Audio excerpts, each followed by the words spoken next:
또 112절까지 같이 큰 목소리 읽겠습니다.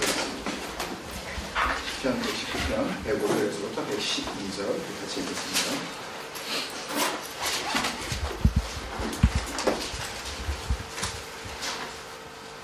같이 읽습니다. 시작. 주의 말씀은 내 발의 등이요 내 길의 빛이니이다. 주의 의로운 규례들을 지키고 맹세하고 굳게 정하였나이다. 나의 고난이 매우 심하오니 여호와여 주의 말씀대로 나를 살아나게 하소서. 여호와여 보아오니 내 입이 드리는 자원 제물을 받으시고 주의 공의를 내게 가르치소서. 나의 생명이 항상 위기에 있사오나 나는 주의 법을 잊지 아니하나이다. 악인들이 나를 해하려고 물불을 놓았사오나 나는 주의 법도들에서 떠나지 아니하였나이다. 주의 증거들로 내가 영원히 나의 기업을 살았사오니 이는 내 마음의 즐거움이 됨이니이다. 내가 주의 율례들을 영원히 행하려고 내 마음을 기울였나이다. 아멘. 같이 주님의 이름으로 사랑합니다. 주 안에 사랑합니다. 같이 인사하겠습니다. 주의 이름으로 사랑합니다. 사랑합니다. 사랑이 가장 큰 능력이고 영원히 남을 하나님 앞에서 주님 앞에 드려야 할 가장 귀한 예배의 중심입니다. 사랑이 없이는 아무것도 의미가 없습니다. 어떤 것도 소용이 없습니다. 그런 삶을 우리가 계속해서 살아가야 될 줄로 믿습니다. 아멘. 나를 살아나게 하소서 23번째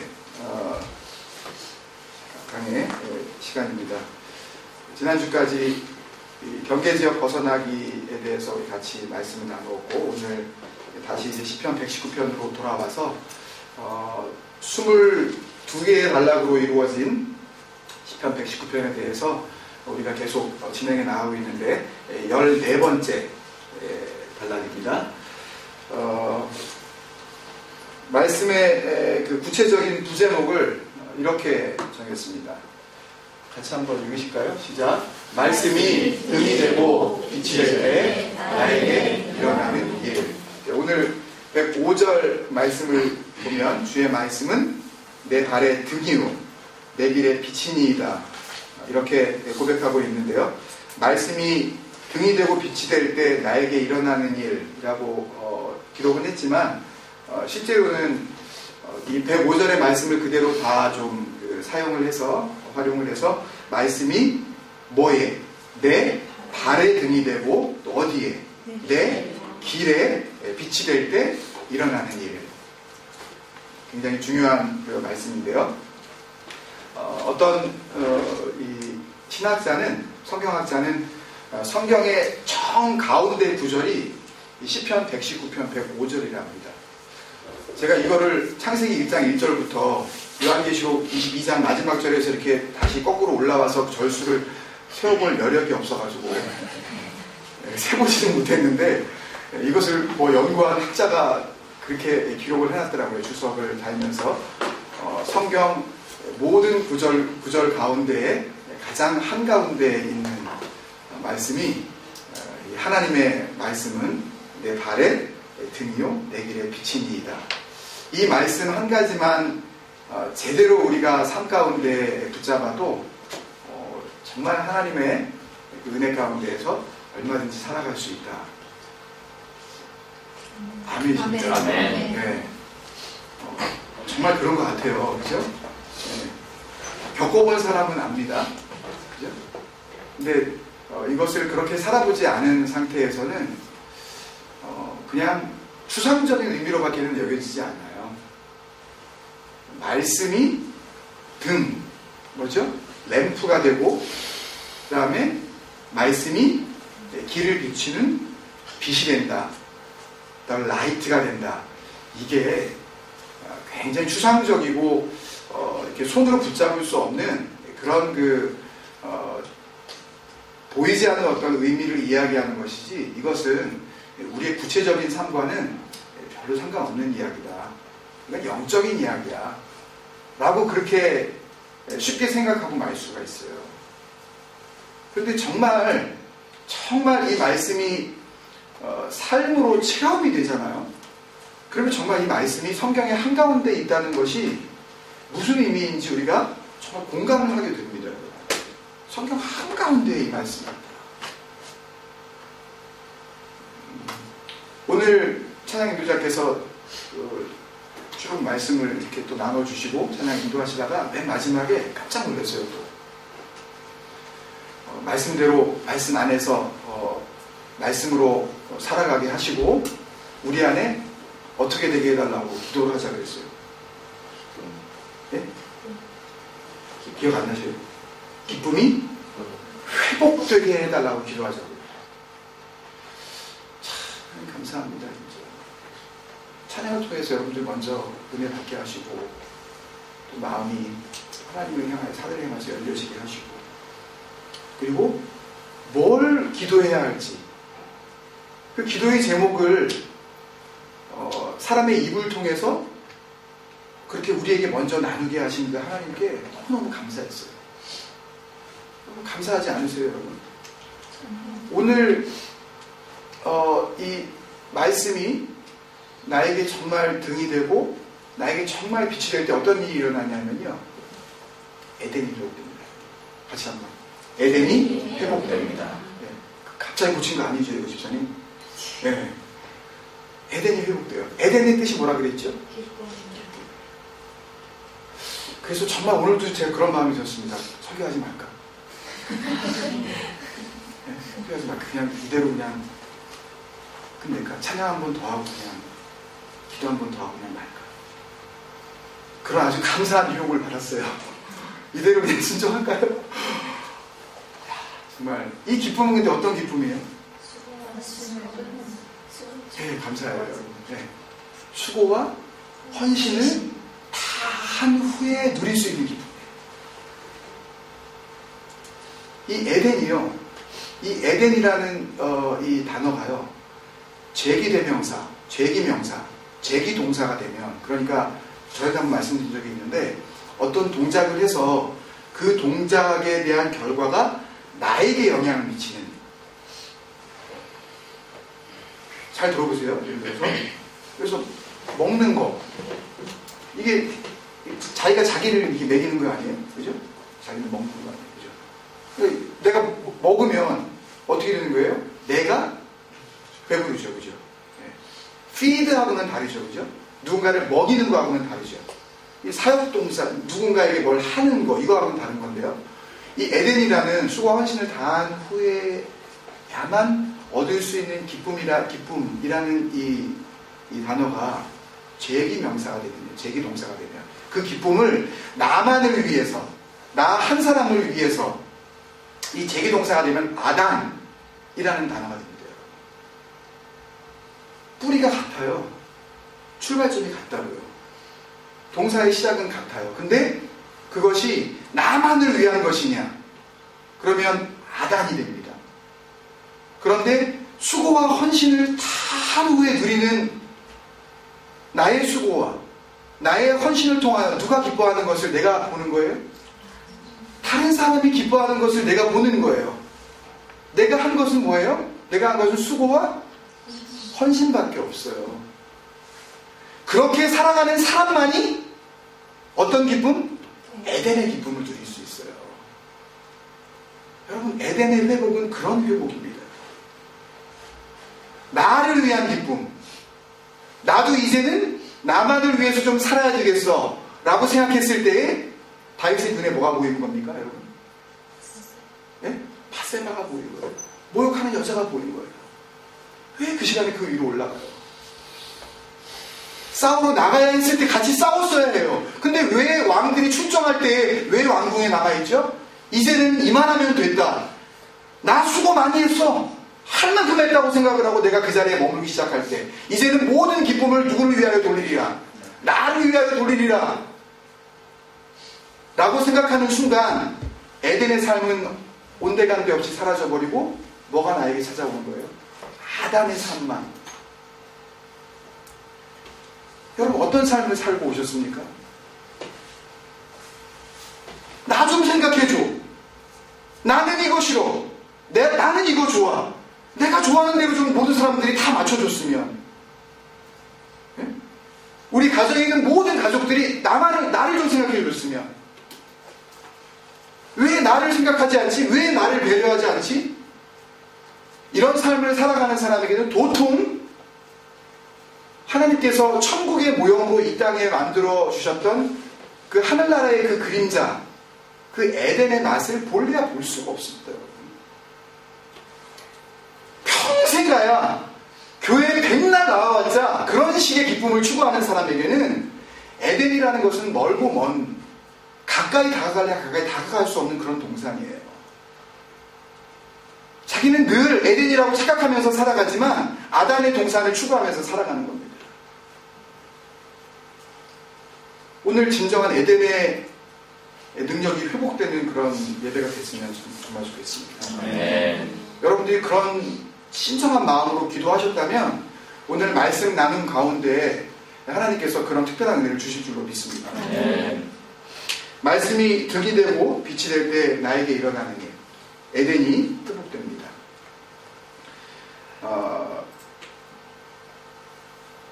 말씀이 등이 되고 내 발에 등이 되고 내 길에 빛이 된다면 어떤 증거가 나타난다는 거죠? 에덴의 증거가 나타난다는 거예요. 지난주까지 우리가 나눈 말씀을 조금 인용을 하면 어떤 표적이 나타나는 거죠.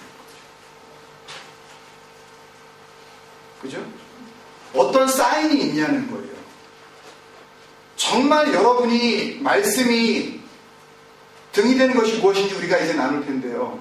말씀이 정말 불이 되고 빛이 되는 것이 무엇인지 우리가 나눌 텐데요. 정말 그런 삶을 구가하고 그렇게 정말 살아가신다면 그러면 표적이 있어야 된다는 거예요. 누구에게? 여러분 각자에게. 여러분 뭐를 사인으로 보여주시겠어요? 나는 말씀대로 살아간다. 나는 말씀 안에 거하는 자다. 나는 어지간하면 말씀에 순종한다. 나는 말씀을 지키는 그리스도인이다. 여러분들 그렇게 말씀하시죠? 이렇게 질문하니까 그렇게 되면 그거를 예수라고 대답하고 나면 그 다음부터는 이제 증거를 내보여줘야 되는데 걱정되셔가지고 갑자기 생각이 바뀌십니까? 좀 그렇지는 않고요. 아직까지는 이러면서 그러고 싶으셔요? 여러분 큰일 나는 겁니다. 그런 식으로 망설이시기 시작하면요. 그러면 이미 본인 스스로가 자기가 하나님의 나라에 거하는 것이 아니라 죄송하지만 사탄의 나라에 거하고 있음을 사실 반증하고 있는 거예요. 카운터 에비던스를 보여주는 거예요. 자기는 아니라고 할지라도 자기에게 하나님의 뜻이 이루어지지 않고 있는 거라고요. 여기에 정말 우리가 우리의 표적을 사람과 하나님 앞에 보여드릴 수가 있어요. 그 인디케이터가 뭐냐고요. 여러분 정말 말씀대로 사십니까? 라고 했을 때 여러분들 아멘 하시고 싶죠. 그죠? 아멘. 그 다음에는 그냥 아멘으로 끝나는 게 아니라니까요. 교회에서 그런 잘못된 훈련들을 너무 많이 했어요. 아멘 하면 그걸로 그냥 끝났다고 생각하게 만드는. 여러분 말씀을 순종하십니까? 말씀을 사랑하십니까? 그러면 아멘 하게 만들어 놓고 so what? 아멘 하면 그걸로 끝난 건가요? 그 아멘에 대한 세이미형, 이 사인을 보여줘야 될 거 아니에요. 그 사인이 뭐냐고요? 그 표적이 뭐냐고요? 여러분들이 삶을 통해서 하나님과 사람 앞에 지금 보여드리고 있는 인디케이터가 뭐냐고요? 그걸 갖고 나오셨습니까? 뭐가 뭔지 모르겠어요. 도대체 뭔 표적을 우리가 어떻게 보여줘야 되는지. 그렇다면 발은 뭘까요, 여러분? 발은 우리가 지금 서 있는 곳을. 우리가 지금 여러 곳을 밟을 때 모든 내가 밟았던 곳들. 현재적인 그 의미입니다. 어떻게 보면 아주 구체적이고 아주 시시콜콜한 삶의 구체적인 모습. 여러분들이 어떻게 살아가고 있는지 그 삶의 모습.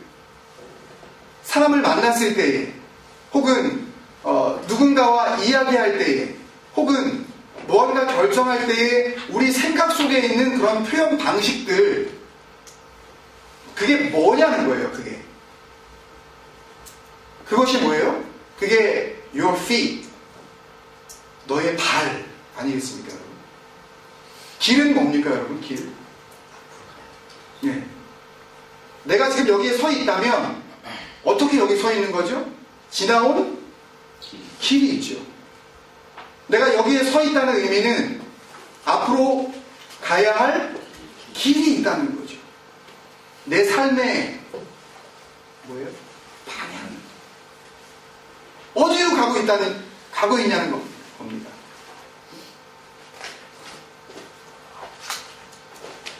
내가 선택하고 있는 것이 무엇인가? 나는 날마다 내 발이 어디에 서 있기를 원하고 있느냐? 내가 정말 원하는 삶은 무엇이냐라는 겁니다. 우리가 지난번 13년 97절 104절을 통해서 우리가 발견했듯이 이 시편 119편의 저자는 하나님의 말씀에 대한 뭐가 살아남으로 모든 거짓 행위들을 미워하게 됐다고 그랬죠. 우리 나눈 그 가운데 입맛, 예? 입맛, 예? 그죠? 입맛, 미각, 예? 이것이 살아났다는 거죠. 그게 살아났기 때문에 하나님의 말씀이 어떻게 해요? 꿀보다 꿀맛처럼 그렇게 달다는 거죠. 스스로도 놀랬다 그랬죠. 감탄했다 그랬죠. 내가 어찌 주의 말씀들을 이렇게 사랑하는 거죠. 놀랬다 그랬죠. 카캄, 그리고 사칼, 이 지혜와 명철, 98절에 주의 계명들이 항상 나와 함께하므로 그것들이 나를 원수보다 어떻게? 지혜롭게, 분별력 있게 한다. 이렇게 말씀을 드렸잖아요. 그죠? 분별 있게 한다. 원수들은 분별하지 못하는데 나는 뭐가 있습니까? 말씀에 대한 미각이, 입맛이 살아있으니까 분별할 줄 안다. 분별할 줄 안다. 그리고 99절 100절에서 내가 주의 증거들을 어떻게? 늘 98절에 항상, 이 99절에 늘, 이 단어가 굉장히 중요한데요, 여러분. At any time, in any circumstances, 그런 의미 아니겠습니까, 여러분? 그죠? 어떤 상황 속에서도 늘 읊조림으로 나의 뭐가? 명철함. 이게 결국 뭐였어요? 나의 입맛이, 나의 분별이, 나의 영적인 미각이 둔해어지지 아니하고 말씀에 대한 감 떨어지지 않고 그 감이, 그 영적인 감각이 그대로 살아나서 나의 스승보다도 낫고 주의 법도들을 지키니까 나의 그 미각이, 그 분별력이 뭐보다 낫다? 노인보다 낫다. 스승이나 선생님이나 노인 자체를 무시하자는 이야기가 아닙니다. 경험이나 단순히 나이가 중요한 것이 아니다라는 그런 의미예요. 정말 중요한 것은 우리 삶 가운데 하나님 앞에 살아가는 우리의 삶에 정말 중요한 것은 무엇이다? 입맛이다. 사실 우리가 잘 몰라도요, 얼굴을 딱 보면 압니다. 이 사람이 지금 입맛이 떨어졌는지 아니면 입맛이 지금 보통이 아닌지 금방 알아요. 얼굴을 보면. 입맛 떨어진 사람 얼굴을 보면 정말 입맛 떨어지겠다.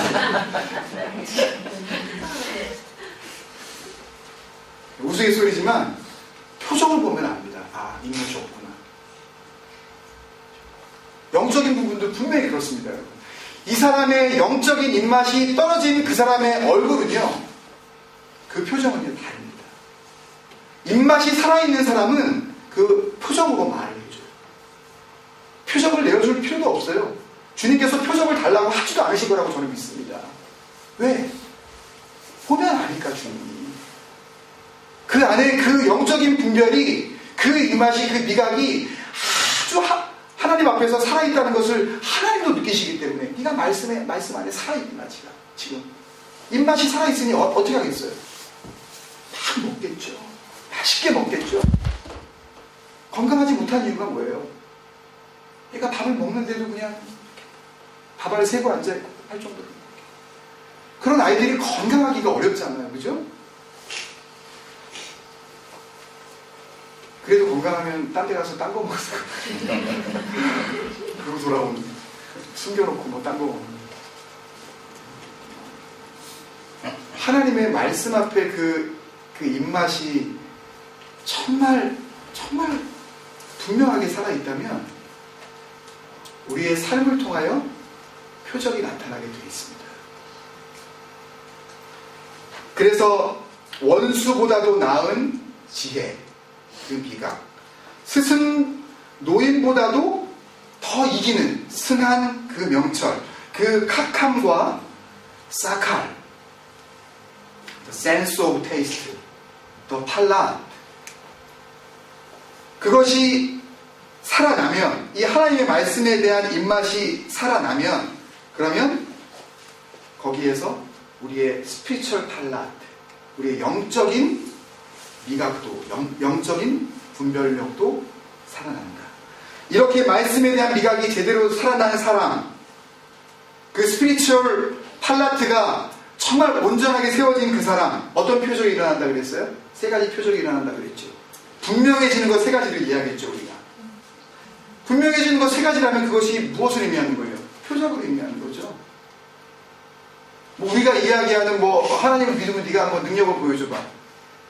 그런 거에 우리가 속아 넘어가면 안 됩니다, 여러분. 그거는 단순히 어떤 뭐 이상한 무슨 기적과 무슨 마술과 신비로운 것들과 이런 것들로 채워지는 것이 아니라요. 삶 전체를 통해서 드려져야 하는 과정이기 때문에 그렇게 손 위에다가 딱 올려놓듯이 보여줄 수 있는 그런 종류의 것이 아니에요. 우리가 사람과 하나님 앞에 보여드려야 할 이 믿음의 표적은 그런 거라고요. 살아가는 내내 보여드려야 되는 거예요. 갑자기 어느 한순간 딱 보여드리고 한 방에 하나님과의 관계를 끝냈다? 그런 식으로 해결되는 문제가 아니라고요. 하나님 앞에 살아가야 되는 이 영적인 비가. 첫 번째 뭐가 분명해진다 그랬습니까, 여러분? 네? 가야 할 곳. The way to go. 내가 가야 할 길이 분명해진다 그랬죠? 101절에 내가 주의 말씀을 지키려고 뭐를 금하여? 발을 금하여. 발이 나왔죠? 그 다음에 어디로 안 가겠어요? 악한 길로 안 가겠죠. 그러니까 이렇게 기록을 한 거예요. 이해가 되십니까, 여러분? 그 다음에 또 분명해진 거. 두 번째 표적이 뭐라 그랬어요? The place to be. 내가 어디 있어야 되는지. 단순히 어디에 있느냐, 어떤 로케이션만을 이야기하는 것이 아니라 내가 만나야 할 사람, 내가 정말 사귀어야 할 대상, 그리고 내가 정말, 그죠? 같이 함께 있어야 할 그런 어떤 내 주변에 있는 환경들, 이게 뭐냐, 이런 것들을 다 포함하는 거죠. The place to be. 102절에 주께서 나를 가르치셨으므로 내가 주의 규례들에서 어떻게 해요? 떠나지 않았으니까 어디에 있는 거예요? 내가 있어야 할 곳에 있는 거죠. 떠나지 않은 거예요. 여러분 정말 떠나지 않으시는 여러분들 되기를 축원드립니다. 네. 떠나시면 안 돼요. 단절이 있으면 안 됩니다. 세 번째 뭐였죠? 네. 좋아하는 게 분명해집니다. 내가 좋아하고 싫어하는 게 분명해져요. 내가 사랑하고 미워하는 게 love and hate가 너무너무 분명해진다고요. 이것도 좋고 저것도 좋다는 식의 그런 평화를, 세계 평화를 이야기하는 그런 이야기들은 하나님의 복음의 진리 안에서 받아들일 수가 없는 거예요. 여러분들이 어떻게 느끼시든지 간에 하나님의 논리 자체는, 이 복음의 진리는 진리냐 아니면 비진리냐로 딱 떨어집니다, 여러분. 진리이면서 비진리가 있을 수 없고 비진리이면서 진리에 교집합일 수 없는 것이 하나님의 복음이에요. 하나님의 말씀은 그렇습니다. 함께 하느냐, 함께 할 수 없느냐가 딱 나누어지는 거지, 함께 할 수 있으면서도 함께 할 수 없고, 함께 할 수 없는데 함께 할 수도 있고, 그런 것이 아니라고요, 하나님의 나라는.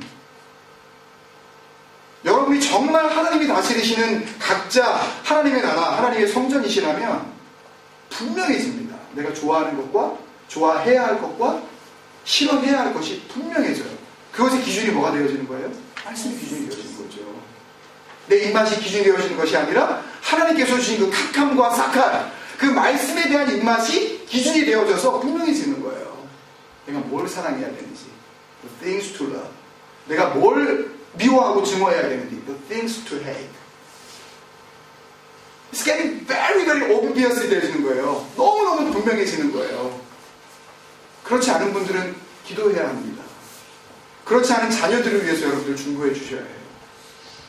뭘 좋아해야 할지, 뭘 미워해야 할지 아직도 모르고 있는 자녀들을 위해서 여러분 정말 금식해 보신 적 있습니까? 가슴을 저리면서 아이들이 시험 좀 못 보고 온 거에 대해서는 너무 애들했어 야단을 치는 그런 부모들이 믿음의 그런 부모라고 하면서 정말 그 아이들이 좋아해야 할과 좋아하지 말아야 할 것들을 갖다 혼돈하고 살아가는 그 삶들을 가슴 아파하면서 금식하고 하나님께 무릎을 꿇고 시간을 두고 눈물을 흘리면서 기도해 보신 적 있냐고요. 위기다. 내 아들의 위기다. 내 딸의 위기다. 인생이 완전히 망하게 되었다 라고 생각하면서 이스라엘 백성들이 죄진 하나님 앞에 죄를 뒤집어쓰고 자기 마음만 찢는 것이 아니라 자기 옷까지 찢으면서 그렇게 기도하셨던 그런 모습을 우리가 닮아보신 적이 있네요.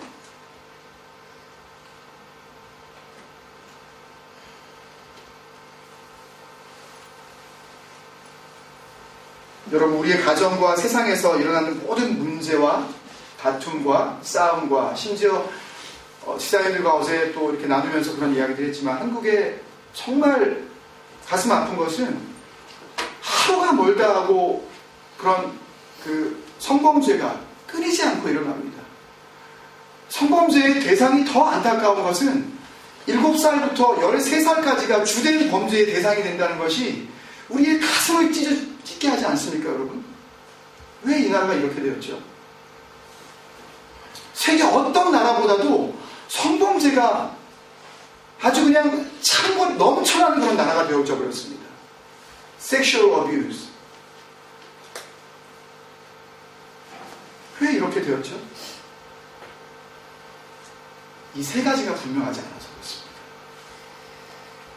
가야 할 곳과 가야 하지 말아야 할 곳을 분별하지 못해서, 있어야 할 곳과 있어야 하지 말아야 할 곳을 내가 분별하지 못해서, 사랑해야 할 것과 미워해야 할 것을 갖다 분별하지 못해서 일어나는 일이 아닙니까, 여러분? 하나님 앞에서 범죄하면 어떻습니까, 여러분? 하나님께서 내 삶을 보시고 참 죄악된 삶을 살아간다, 죄악이 가득 찼다 라고 하는 그 이유는 어디에 있습니까? 이 세 가지가 분명하지 않아서 그런 건 아닙니까, 여러분? 우리가 가야 할 길과 가야 할 길을 우리가 제대로 알지 못해서, 우리가 있어야 할 곳, 있어야 하지 말아야 할 곳을 갖다 제대로 분별하지 못해서, 내가 사랑해야 할 것과 사랑하지 않아야 할 것을 갖다 분별하지 못해서 일어나는 모든 문제 때문에 하나님 앞에 범죄함이 일어나는 건 아닙니까, 여러분? 여러분, 그래서 말씀에 대한 그 참맛, 그 영적인 미각이 살아나면요, 말씀 itself, the word of God, 그 하나님의 말씀에 대한 태도가 분명해지는 것은 물론입니다. 다시 한번 말씀드려요. 말씀에 대한 입맛이 살아나면요, 말씀에 대한 태도가 분명해지는 것은 그거는 당연한 겁니다. 아직 그것에 대한 태도도 불분명하신 분들은 이걸 두고 한 주간 동안 기도하시기를 바랍니다. 말씀에 대한 내 애티튜드가 분명한가? 나는 말씀을 도대체 뭐라고 생각하나? 있어도 그만?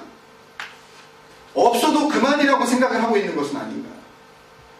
말씀과 전혀 상관없이 살아가는데도 여러분들 평안하십니까? 위기 중에 위기입니다. 여러분, 그런 남편이 있습니까? 그런 아내가 있어요? 그런 자녀들이 혹시 우리 주위에 있습니까? 그들이 세상에서 인생 가운데 가질 수 있는 최대의 위기를 맞고 있다는 거 여러분 아셔야 합니다. 말씀의 태도가 분명하지 않은 자녀들을 두고 계신 부모님들이 그것을 두고 주님 앞에 고민하며 식음을 전폐하고 밤낮으로 주님 앞에 부르짖지 않는다면 그 가정은 이미 하나님 앞에서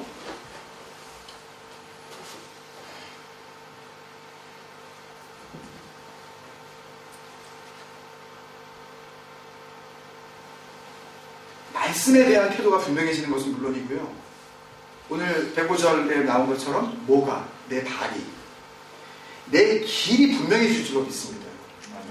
분명히 질 수밖에 없어요. 내 모든 구체적인 삶, 그 발,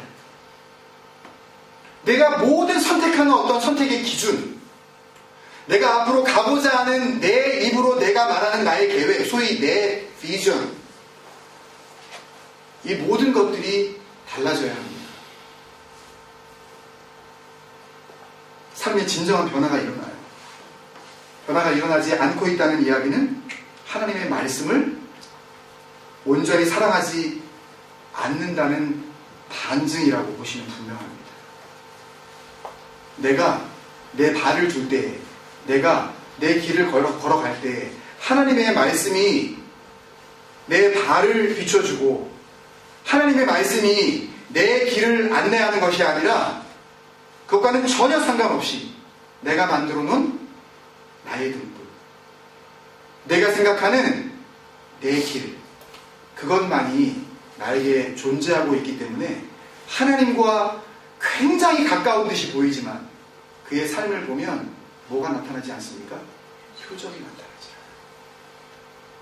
나타나죠. 다른 말씀으로 말씀을 드리면 신약 성경에 주님이 말씀하신 것들로 우리가 말씀을 드리자면 열매가 없습니다.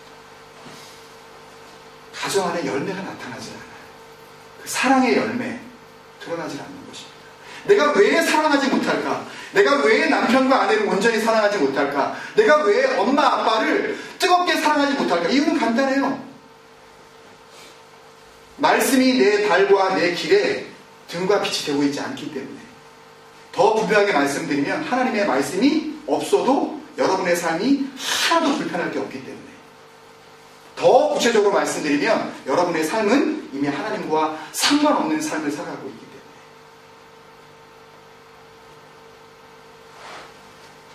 그렇게 지난 단락 13년에서 말씀에 대한 우리의 입맛 회복이 우리 삶 전체에 미치는 능력에 대해서 우리가 집중 조명했다면, 거기에 포커싱을 했다면, 오늘 제 14년이 14번째 단락은요, 내 발 그리고 내 길이라는 표현으로 대표되는 우리들의 모든 삶의 구체적인 그런 모습들, 그리고 우리가 계속 걸어가다 보면 어디까지 맞닿게 됩니까?